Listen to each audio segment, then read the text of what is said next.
3000 బెదిరింపు కాల్స్, లక్షల కొద్ది మెసేజ్లు, అసభ్యకరమైన కామెంట్లు. మీరే చూడండి అంటూ ఆధారాలతో సహా సైబర్ క్రైమ్ పోలీసులను ఆశ్రయించారు నటుడు పృథ్వీ. వైసీపీ కావాలనే తనను టార్గెట్ చేస్తుందంటూ కంప్లైంట్ చేశారు ఆయన.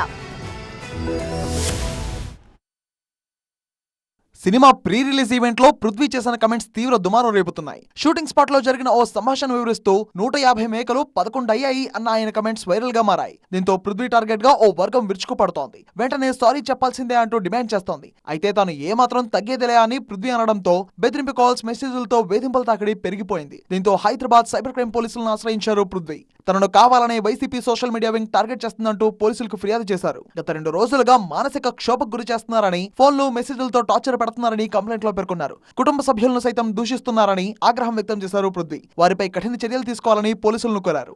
రాజకీయంగా నా మీద ఆరోగ్యాన్ని, నా వ్యక్తిగత ఇమేజ్ని డ్యామేజ్ చేశారు కాబట్టి మా లాయర్ ద్వారా, మా హోమ్ మినిస్టర్ గారి ద్వారా డెఫర్మేషన్ సూట్ వేస్తాను. ఇక మీదట ఎవరి జోలికి పోవద్దు. ఇటు ఏపీలోనూ వైసీపీ సోషల్ మీడియా వింగ్ పై ఫిర్యాదు చేస్తా అన్నారు పృథ్వీ. తనను దూషించిన ఏ ఒక్కరిని వదిలే ప్రసక్తే లేదంటున్నారు. ఒక్కొక్కరిపై ₹1 కోటి పరువు నష్టం దావా వేస్తా అంటున్నారు.